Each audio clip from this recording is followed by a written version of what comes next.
നമസ്കാരം. മോദിക്കെതിരെയോ ഇന്ത്യക്കെതിരെയോ ആരെങ്കിലും ഒരു ചെറുവിരൽ അനക്കിയാൽ അതിന് കൃത്യമായി മറുപടി നൽകുന്ന നേതാവായി മാറിയിരിക്കുകയാണ് ഇപ്പോൾ കോൺഗ്രസിന്റെ നേതാവ് ശശി തരൂർ. അതുകൊണ്ട് തന്നെയാണ് അദ്ദേഹത്തെ കോൺഗ്രസ് എന്ന പാർട്ടി തഴഞ്ഞിരിക്കുന്നത്.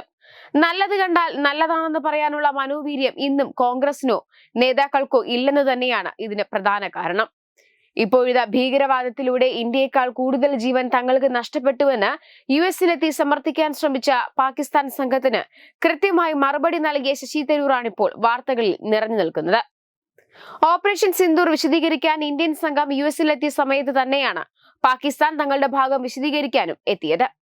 മുൻ പാക് വിദേശകാര്യമന്ത്രി ബിലാവൽ ഭൂട്ടോയുടെ നേതൃത്വത്തിലുള്ള പാക് സംഘം തങ്ങളുടെ തീവ്രവാദത്തിന്റെ ഇരകളാണെന്ന് ബോധ്യപ്പെടുത്താൻ ശ്രമിക്കവെയാണ് ശശി തരൂരിന്റെ കടുത്ത വിമർശനം. തങ്ങളും ഭീകരപ്രവർത്തനത്തിന്റെ ഇരകളാണെന്നാണ് പാകിസ്ഥാൻ അവകാശപ്പെടാൻ പോകുന്നത്. ഭീകരാക്രമണങ്ങളിൽ കൊല്ലപ്പെട്ടവരുടെ എണ്ണം ഇന്ത്യയിലേക്കാൾ പാകിസ്ഥാനിലാണ് കൂടുതൽ. ആരുടെ തെറ്റാണിത്? 10 കൊല്ലം മുൻപ് ഹിലാരി ക്ലിറ്റർ പറഞ്ഞ പ്രശസ്തമായ ഒരു പ്രസ്താവനയുണ്ട്. നിങ്ങളുടെ വീട്ടുമുറ്റത്ത് വിഷപ്പാമ്പുകളെ വളർത്തിയാൽ അത് അയൽക്കാരെ മാത്രമേ കടിക്കൂ എന്ന് ഒരിക്കലും കരുതരുത്. പാകിസ്ഥാൻ ഇപ്പോൾ അഭിമുഖീകരിക്കുന്ന ഭീകരാക്രമണങ്ങൾ അങ്ങനെ സംഭവിച്ചതാണ്. പാകിസ്ഥാനിൽ ആക്രമണങ്ങൾ നടത്തുന്ന തെഹ്രീകെ താലിബാൻ എങ്ങനെയുണ്ടായി? താലിബാനിൽ നിന്ന് വേർപെട്ടാണ് തെഹ്രീകെ താലിബാൻ ഉണ്ടായത്. താലിബാനെ സൃഷ്ടിച്ചത് ആരാണ്? എല്ലാവർക്കും അതിന്റെ ഉത്തരം അറിയാം. നിരപരാധിത്വം വാദിക്കും മുൻപ് പാകിസ്ഥാൻ ആത്മപരിശോധന നടത്തട്ടെ എന്ന് ശശി തരൂർ എം പി പറഞ്ഞു.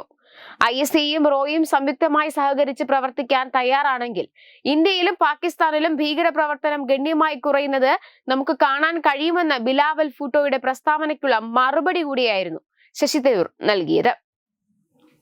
സമാധാന പ്രതിനിധി സംഘമെന്ന് സ്വയം വിശേഷിപ്പിക്കുന്ന പാകിസ്ഥാൻ പ്രതിനിധി സംഘത്തെ ഇന്ത്യൻ പ്രതിനിധി സംഘവും BJP MPയുമായ തേജസ്വി സൂര്യ രൂക്ഷമായി പരിഹസിച്ചു. ചെകുത്താൻ വേദം ഓതുന്നതിന് സമാനമാണെന്നും അദ്ദേഹം പറഞ്ഞു.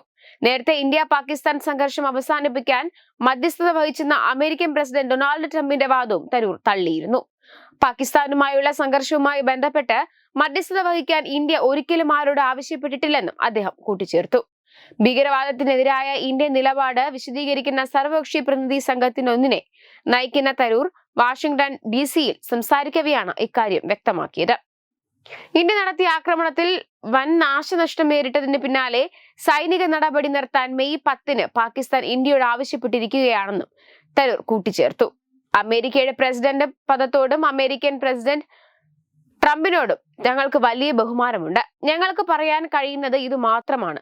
ഞങ്ങൾ ഒരിക്കലും പ്രത്യേകിച്ച് ആരോടും മധ്യസ്ഥത വഹിക്കാൻ ആവശ്യപ്പെട്ടിട്ടില്ല. തരൂർ ഇത് പറഞ്ഞു.